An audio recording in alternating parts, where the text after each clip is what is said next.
All right, we're back. First Gen Wealth, episode 10. We kind of talked in our last episode about some of the lovely things in real estate. I want to kind of stay on a positive note here. It's getting to be Christmas time. We need to stay joyful and happy. And grateful. Absolutely, which I am grateful for so many things. When we wrapped up the last episode, I asked our production guy, Micah, what we should talk about next. And you know what he said? He said, how do I get some money? And you, me both, man. Yeah, bro. Give me some money. Well, the reason he's asking is, he's been saving. He wants to get into this real estate game. So number one, he's young. He's 19 years old. And my first statement is be patient. You've got an income. I think that's the most powerful tool. You scratched on that in the last episode about, you got a full-time job. Yeah. Well, that is, yes, it might take time away from looking for opportunities, but I disagree 100%. You've got time to look for opportunities every day of every week. But that income that you're making from that job is your tool. That's your vessel. So just don't expect to just have it all today. You know what I mean? It's such a long game. It's a patient game, but it's a valuable and worthwhile game to play. So I want to talk a couple of things about what I did, and most of it's based off the Dave Ramsey book. Okay. So when we first got married, 2010, no assets. We had 2 garage sales and sold everything. Like my Xbox 360, which apparently I didn't really need because I've never bought another one since. I sold guns. I have bought those back. I mean, I sold everything. I wanted to get my debts paid off in our house.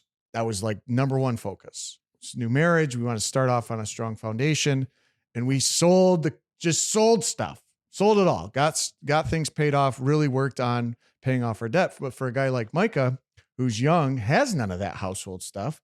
He hadn't got dumb yet. You know what I mean?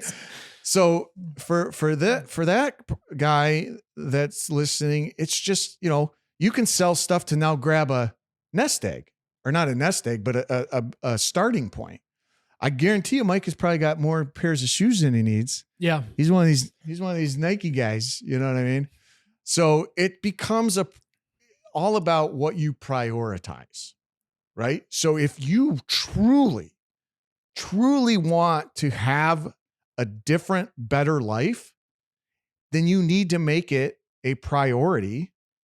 And then some of that other stuff doesn't matter so much.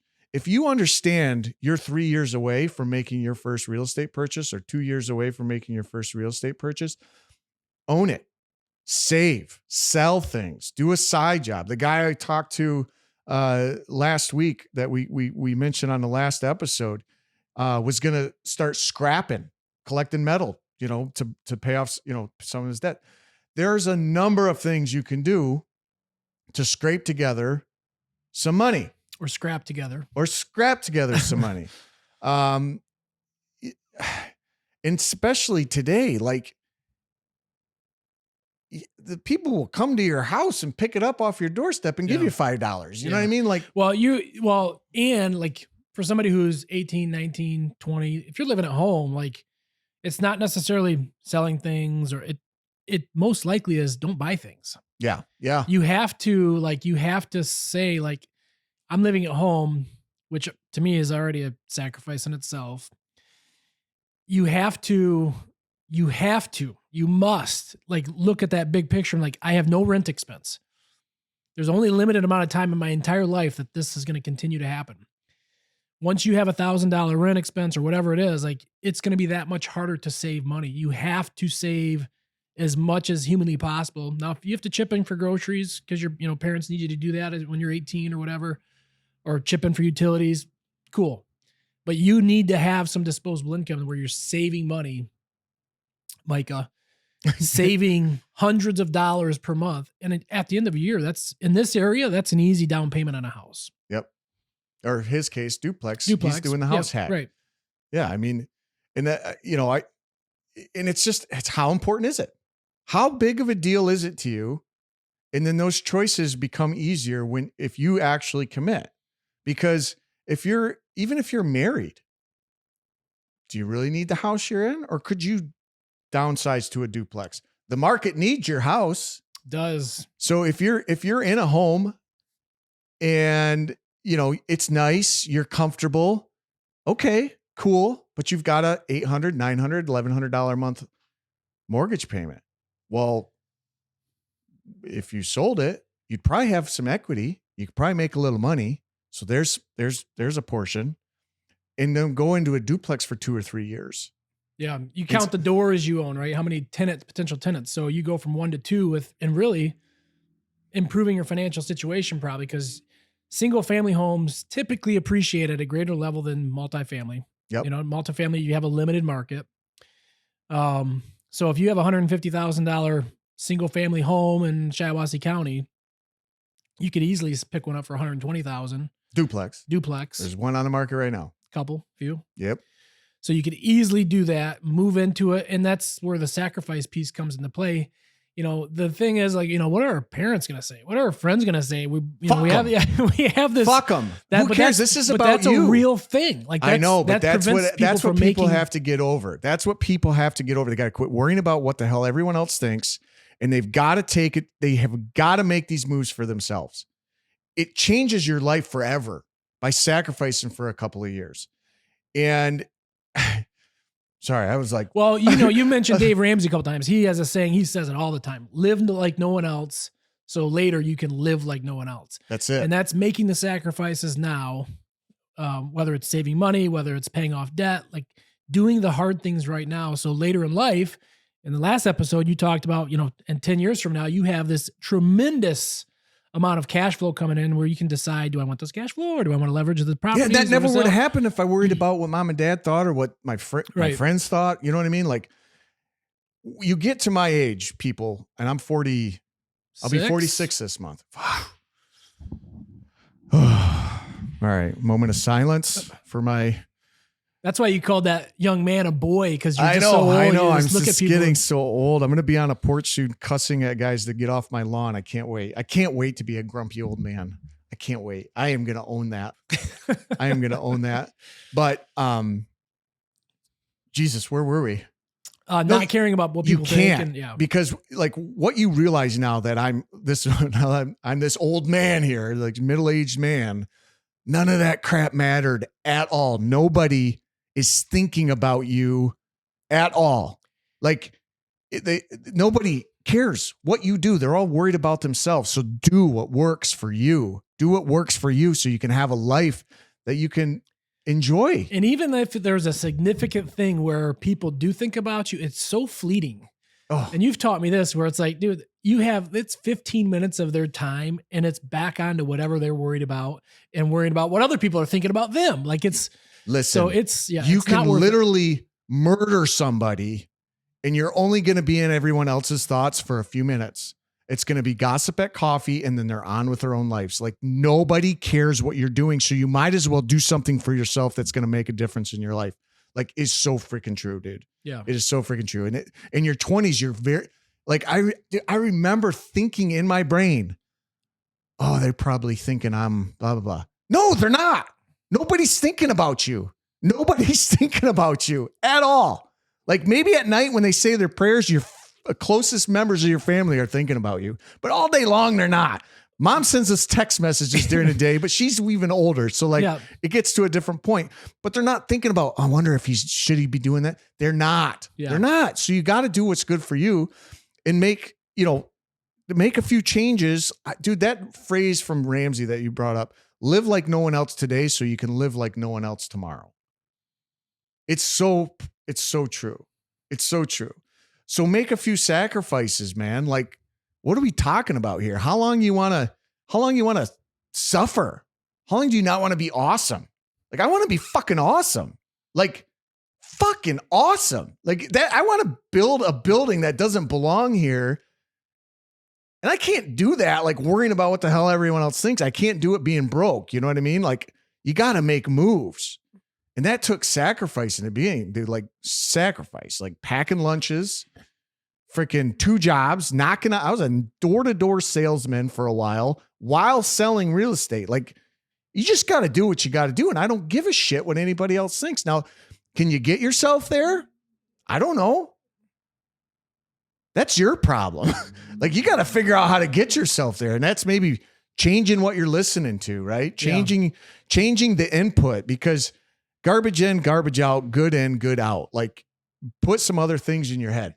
I've heard a new saying, garbage in, garbage stays. Like, it's not garbage out. Like, you take in all that garbage and it just stays with you. Yeah. So I think that's very powerful. Like, you've got to like shift who you're listening to. I mean, obviously listen to us, so that's a good thing, but subscribe. Yeah. Who you're listening to, like, you can't concern yourself with people who are just there to criticize. Like, I think of like, fat people shouldn't be giving you diet advice. Broke people shouldn't be giving you money advice. Like, who cares what those people have to say about anything? Like, it's, if you want to succeed, whether it's financially, whether it's with your health, like, you need to start seeking out people who are doing well in those areas. And with the internet, it's easy. It's so easy. You can fill your brain to the point of exhaustion with whatever you want to hear. Yeah. I was going through my Instagram, who I followed yesterday. Yeah. And I'm just like, I got to clean this up because I got some scumbags. So it's like, and it's like one of the ones I really was a hard time with was dog memes, because it really like makes me feel good. Like looking at dogs do cool things. No, you didn't stop. I think they did not make the cut, because usually Jill will send me the good stuff anyway. So it's I love the dogs. But I really wanted to focus on, okay, if I'm following 100 people or 200 people, whatever it is, like, I want to make sure I'm getting good content and good, like, something that's going to inspire me to do something better. Good influence. It's influence. Yeah. So a lot of the, like, kids getting hurt was another one that that's hilarious stuff.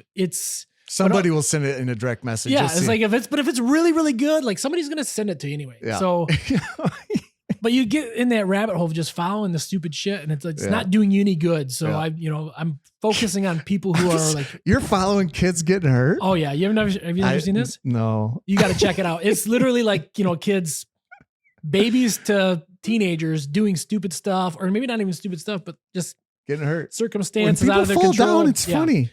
I always get a pit in my stomach. Like, something's going to happen. You don't want to see a 3-year-old get hurt, but it's hilarious. God, you're awful. Yeah. Delete. Yeah. So that did not make the cut yesterday. But anyway, like, that's the kind of thing that you're talking about. Like, you need to like focus on, what are the things that are going to propel you forward and have inspire you throughout the day to do good things, great things, challenge yourself. So that's my focus. So I'm glad you brought that up. It's everything. I mean, it's everything. So, how do you get money? You go get it. So learn, like, put that in your brain, start watching that stuff. And it's not a lot. It doesn't take a ton. $20,000 is not, in America anyway, it's achievable. Yeah. You can go get that. It might take you a little bit of time, but you can go get that. And that can be the start of your journey in real estate, because the next one gets easier and the next one gets easier and and then they start giving them to you. They seek you out. You become somebody that is known as a real estate investor and a real estate developer, and somebody that can turn properties around. They will seek you out. You don't have to look for them anymore. It becomes really easy to grow. And now you get to say no to stuff. We got to learn to do that a little bit better. Somebody reminded me, they watched one of our episodes, and I said, no is a superpower. It is. Because you said some of the best deals are the ones you don't do. I'm starting to come around to that. Yeah. I'm starting to come around to that. But anyway, the point is, like, it's all there for the taking. It's all there for the learning. It's your freaking choice to quit thinking about it and start doing something about it. And that doing something might be pick up a goddamn book and read it. I don't like to read. That was you. Yeah. Oh, listen. Yeah. Then listen. Well, I've started to really enjoy reading. It's a different, dude, it comes differently when you actually hold the paper and read it. It really does. And there's books I've read and listened to and then read again and then listened to again. And like you and I talking off camera, it's like, it's time to do the Rich Dad, Poor Dad one again, just to because as you evolve as a human, as you continually learn, and as your life is in a different place, all of those things you got inspired by originally when you read it, it's a completely different book the next time because you're in a completely different place. Yeah, I don't. It's been 30 years since I probably read that book, and I can't imagine like how things would. I'm gonna read. That's gonna be my next book. I'm gonna read it again because I think when you start talking about the cash flow quadrant and all this different thing of employee versus employer and all these things that an asset versus liability in real estate, like that's something people don't really think about.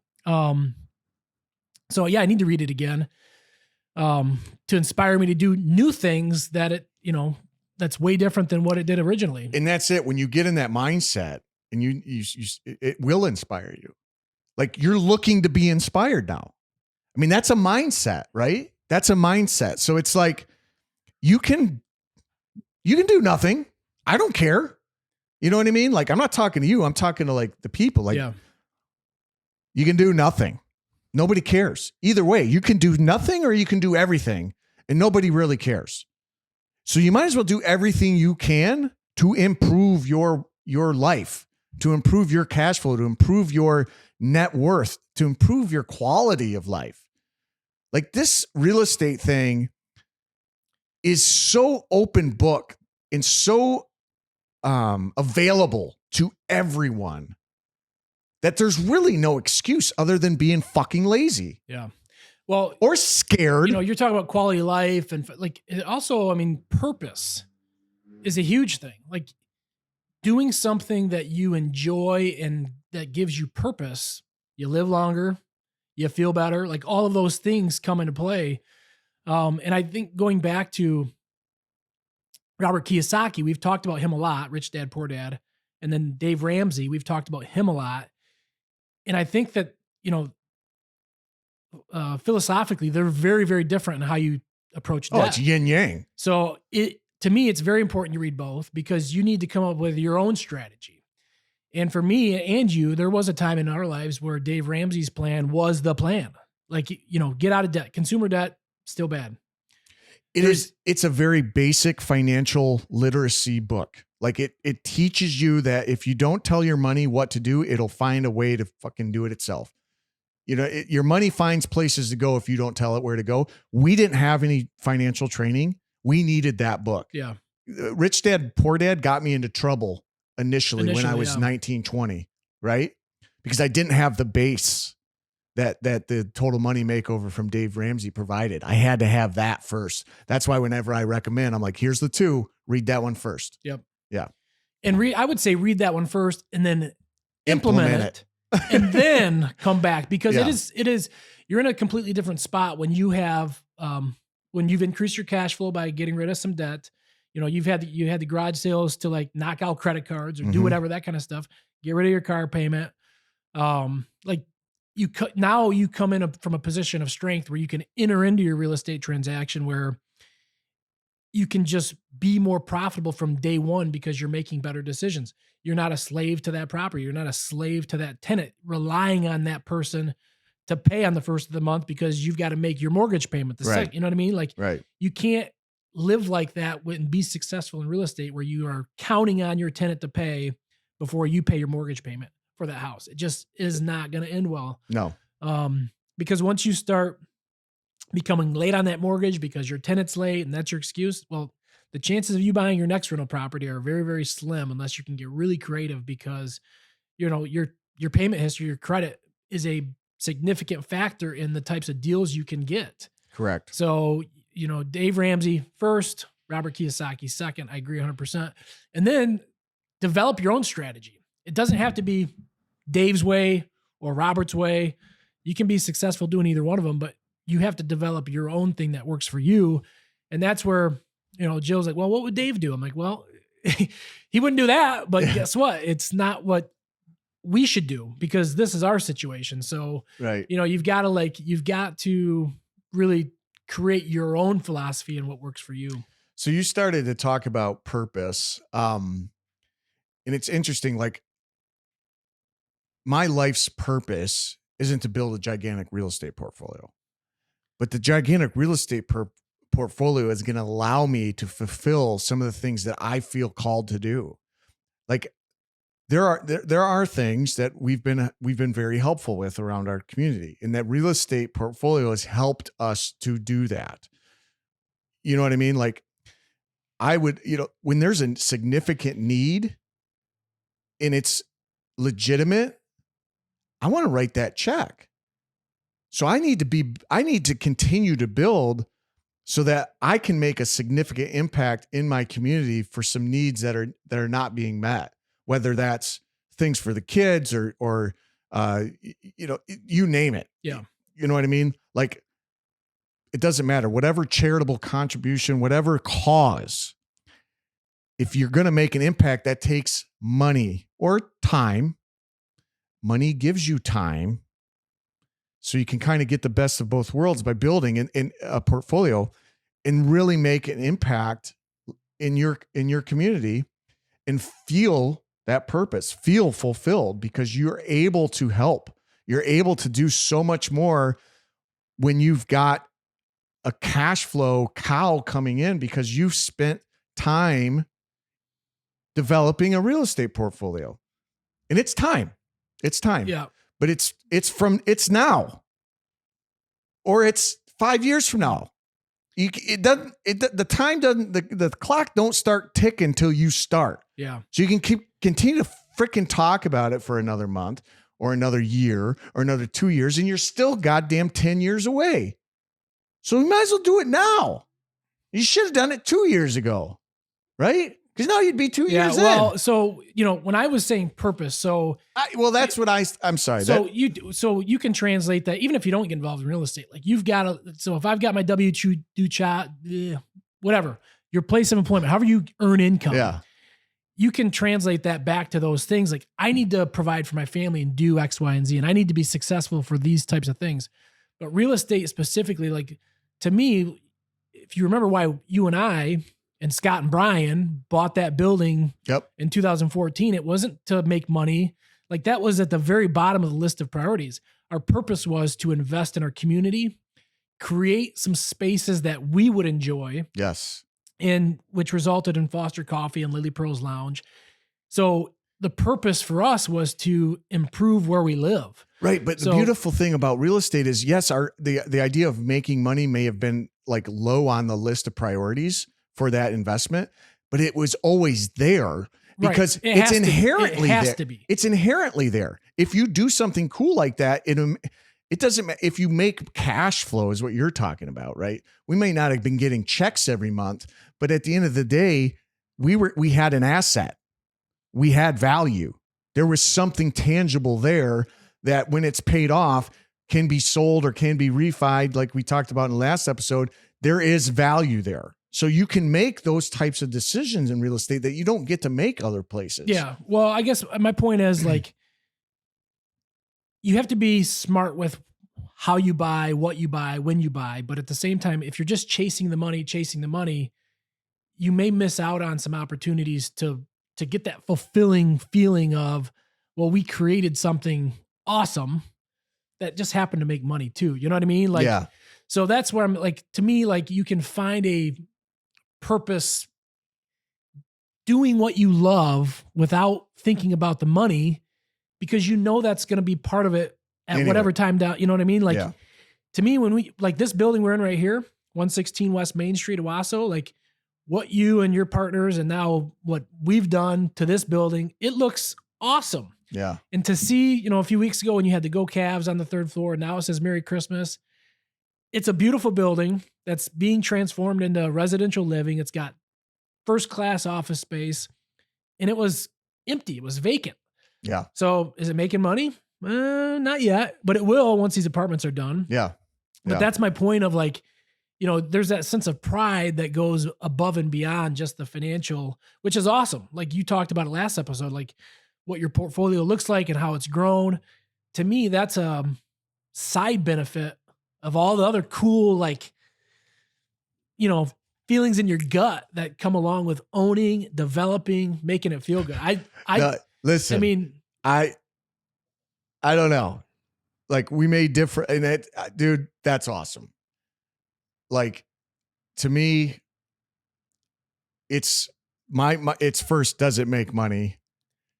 How can I impact it? It has to make money. But my point is, so however you look at it, the benefits, there's a side benefit, whether you're making money doing what you love or you're doing what you love. And oh yeah, by the way, this is a huge improvement for the community too. So you win both ways. It's a win coming and going. So my point is real estate can be for anybody, no matter like what your motivation is.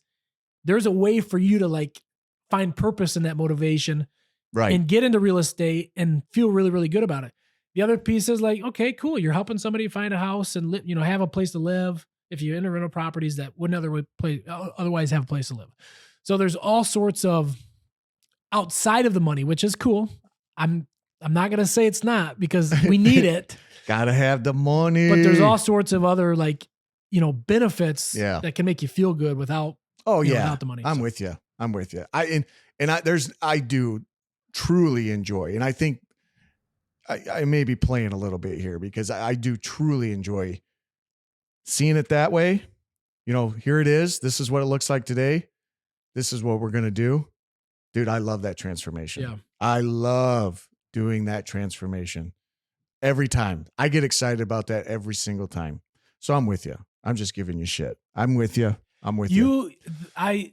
You have sworn a lot in this episode, just so you know. So there's been a lot of F's and GDs and we'll mark this one not for kids. Well, it's just, you get fired up because I get it. I'm tired. Listen, I am fired up, and it kind of pisses me off that more people don't do this.